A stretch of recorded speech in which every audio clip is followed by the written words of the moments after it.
بسم اللہ الرحمن الرحیم۔ میرے ساتھ پڑھنا سیکھیے۔ واقعات سلیم چشتی رضی اللہ تعالیٰ عنہ پارٹ بائی پارٹ بتا رہا ہوں۔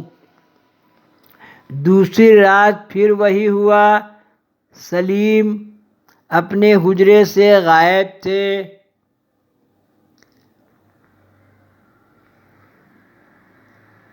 تیسری رات بھی وہی ہوا اور پھر چوتھی رات بھی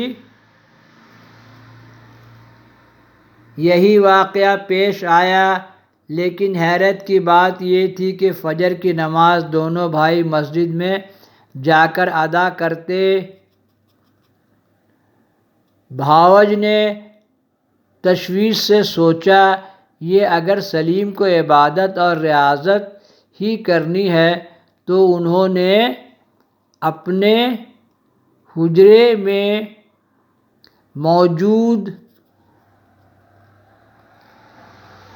رہنا چاہیے، لیکن نصف رات کے بعد حجرہ خالی ہو جاتا ہے۔ آخر یہ صاحبزادے جاتے کہاں ہیں؟ طرح طرح کے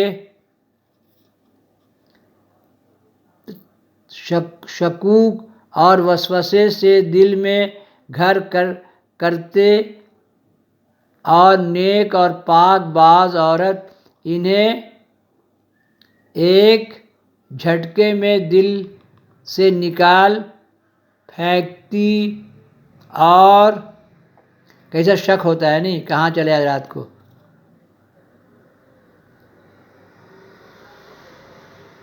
وسوسے اپنے وسوسہ ہائے شیطان پر خجل اور شرمندہ ہو جاتی۔ بالآخر راز ہائے سینہ گداز نے اتنا ہلکان کر دیا کہ اپنی تشویش کو شوہر پر ظاہر کر دیا۔ موسیٰ پریشان ہوئے اور ایک رات انہوں نے اپنے چہیتے کی نگرانی میں رات کی نیند حرام کر ڈالی۔ سلیم نے آہستہ سے کہا۔ سلیم نے آہستہ سے اپنے حجرے کا دروازہ بند کیا اور گھر سے باہر نکل گئے۔ رات کی تاریکی میں موسیٰ نے بھی فائدہ اٹھایا اور ان کے تعاقب میں نکل کھڑے ہو گئے۔ گھر سے تھوڑی دور مشرق میں جہاں پہاڑی کا ایک حصہ نشیب کی شکل اختیار کر کے ذرا مسطح میدان نظر آتا ہے، وہاں چند بڑے بڑے تناور درختوں کا جھنڈ پایا جاتا تھا۔ سلیم اس جھنڈ میں پہنچ کر ایک درخت پر چڑھ گئے۔ موسیٰ گھنٹوں کھڑے اپنے بھائی کی واپسی کا انتظار کرتے رہے، لیکن سلیم نیچے نہ اترے۔ ارولی کی بلند و بالا چوٹیوں سے درندوں کی خوفناک آوازیں وقفے وقفے سے سنائی دیتی اور موسیٰ کانپ جاتے۔ ان کی کچھ سمجھ میں نہ آتا تھا کہ یہ اسرار کیا ہے۔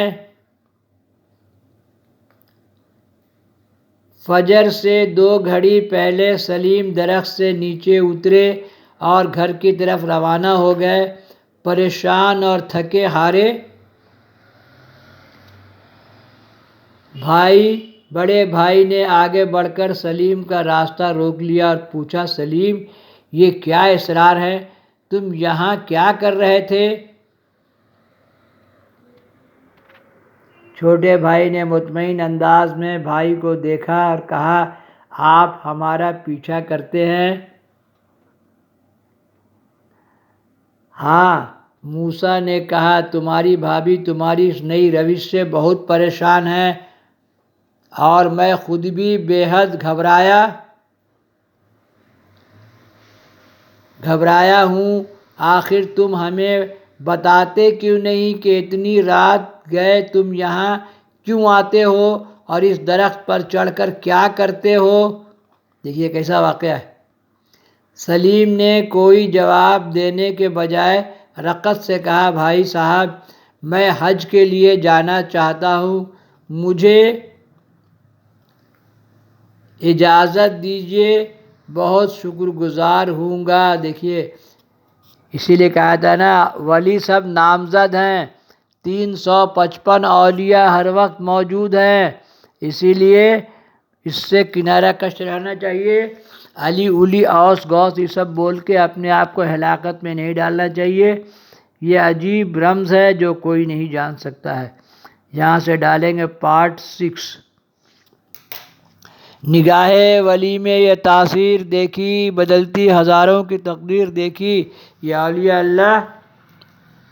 اللہ کے پاس سے نامزد لوگ ہیں، یہ